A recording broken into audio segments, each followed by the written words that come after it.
Beginning the afternoon program with another very special guest who represents Virginia's 3rd Congressional District, the Honorable Bobby Scott.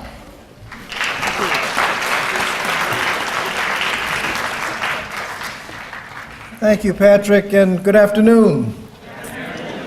I have quite a challenge because we've already heard from Senator Kaine, authors, and industry representatives, and it puts me in a position that a former congressman was in when he had the opportunity to second the nomination for re-election of the Speaker of the House. He was the 4th person to second the nomination of the Speaker, who of course was running unopposed.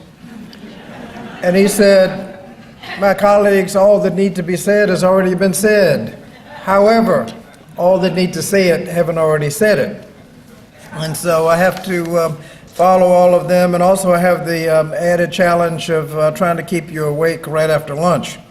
So let me repeat what we've already heard, and that is that the United States workforce is suffering from a shortage of skilled workers. By 2020, over 60% of the jobs in the United States will require some sort of post-secondary education or training education past the high school level. But if the present trend holds, by 2020, our nation will be more than 5 million people short of that number, 2 million just in manufacturing alone. We're actually going in the wrong direction legislatively. We have a higher education bill. Instead of helping people go to college, we'll actually make college more expensive, so students have to borrow more in loans, and then it makes it harder to pay off those loans. When President Johnson signed the Higher Education Act in 1965, he said that something to the effect of this legislation will mean that any student in any state can apply to any college in the United States and not be turned away because the family is poor. Right now, the cost of education is violating that principle, and hopefully we'll get that bill off on another track. But as Mike Petter said earlier, the jobs of the future are different from the jobs in the past. A high school diploma used to be enough to get a good job in the shipyard where you could make a living wage. Now, because of the education needs, you're getting paid not for, not for the hard work, but for really what you know. Reminds me of the railroad executive who retired, and he was sitting at home and got a call from the office and said, "We need you back at work. The entire electrical system has gone down." He said, "Look, I'm tired, I'm retired, I'm busy watching television, I don't have time to come back." He said, "We'll pay you $5,000. He said, "I'll be there in 15 minutes. So he went there, met him at the office, said, "I think I know what's wrong," and he went down and went into a tunnel, opened up a little electrical box, looked in, grabbed a hammer out of his pocket, whack! There's a little spark, and all of a sudden the entire electrical system back on. They said, "Thank you, and I'll look forward to your check." And the next day he got a call from the office, said, we got a problem. I said, no, you owe me the money." He said, no. "We just got a note from accounting that they need an itemized bill." He said, "No problem." So we went on email, typed it up, and said, "Itemized bill, number 1, hitting relay with hammer, $5. Knowing where to hit, $4,995. He got his money. But so you're getting paid for what you know and not the hard work. And so the federal investment in high-quality career and technical education, accessible to all students, will help address this shortage and this need. We know we also have a challenge in making sure those jobs are actually created. We heard that we're in global competition for jobs. So we know we're not going to compete with those jobs of the future by paying lower wages. You come to the United States, you can make less money. No, we're not going to be able to compete like that because we're not going to pay lower wages. And it's also pointed out that you don't have to be next to your coworkers. If you can work across the hall from your coworkers, With present technology, you can work across the globe from your coworkers. If you're manufacturing a product, it can be shipped from anywhere overnight. And we also know that used to be a time when if you wanted to build a factory, you had to build it here because you needed financing. Now with worldwide banking, you can put that factory anywhere you want. The competitive advantage we have is if you move your business and bring your jobs to the United States, you know you can get well-trained, well-educated workers. And when we lose that advantage, then we've lost really the sole competitive advantage we have.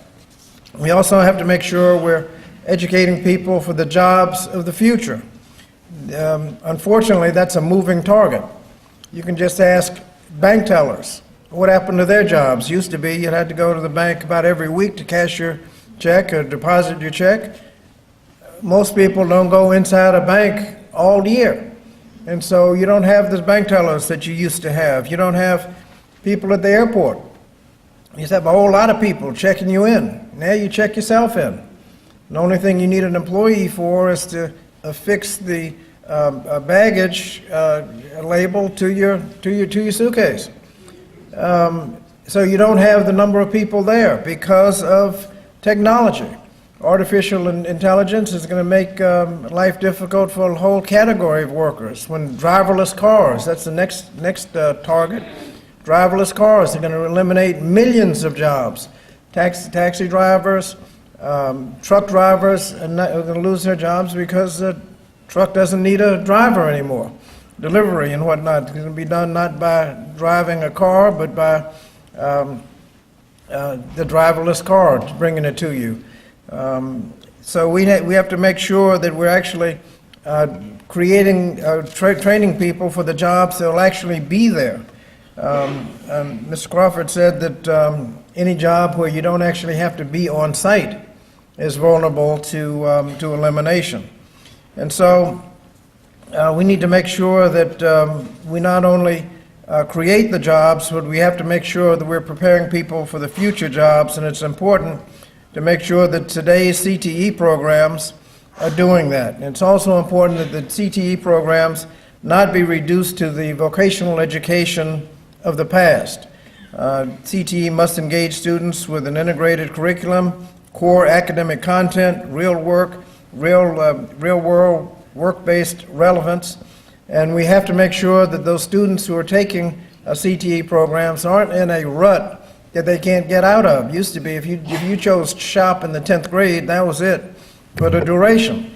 Now we have to make sure that they're learning the basics, because if you're not learning the basics, communication skills, computational skills, if you're not learning the basics, you're not going to be able to continue from job to job, and you know you're going to be in approximately 7 jobs in your career, not just one, and do that for 40 years. You're going to have to be able to learn the new jobs. If you don't know the basics, you're not going to be able to survive. And a high school student has to learn the basics, and if you learn it in vocational education of the future, you're just learning the basics in another setting. And you have to also make sure that if you have chosen career and technical education, that you're not prevented from changing your mind and going to a 4-year liberal arts college. And so that's going to be a challenge to make sure that if you change your mind, you can make that choice. But the career and technical education of the future has got to be different from what it was in the past. So programs must meet labor market needs in preparing students for successful, high-demand jobs that offer living wages, employer benefits, and opportunities for meaningful career advancement. When done right, these programs can be tools to close opportunity gaps and provide a second chance to students who may have become disconnected with school or the workforce. High-quality CTE programs can play a strong role in dismantling the school-to-prison pipeline. We already heard that they can serve as a school engagement program to promote attendance and show real-world application of theoretical academic concepts.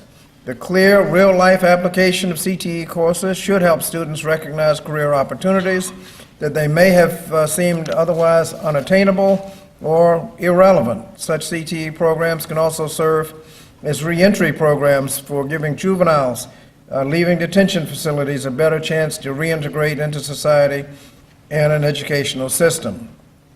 About a year and a half ago, Congress passed the replacement for No Child Left Behind, named Every Student Succeeds Act, or ESSA, requires states to align their CTE programs with general education. Doesn't say exactly how to do it, but you have to align those programs so that the young people have career opportunities and are getting the proper education. The House recently passed the reauthorization of CTE. It passed the House, it hadn't passed the Senate yet. Tim Kaine has indicated that there are relatively fewer real advocates for CTE in the Senate, but he also said he's working on it. But that bill would ensure the opportunity for underserved students to participate in high-quality CTE programs, increased flexibility to serve students in juvenile justice and correctional institutions. It balanced state and local flexibility with accountability, including making sure they have dual enrollment programs. Last year, I spoke at Paul D. Camp Community College in Franklin. Their graduation, in the middle of the program, you know, all the young people in caps and gowns in the middle of the program, somebody asked, well, how many of you are still in high school?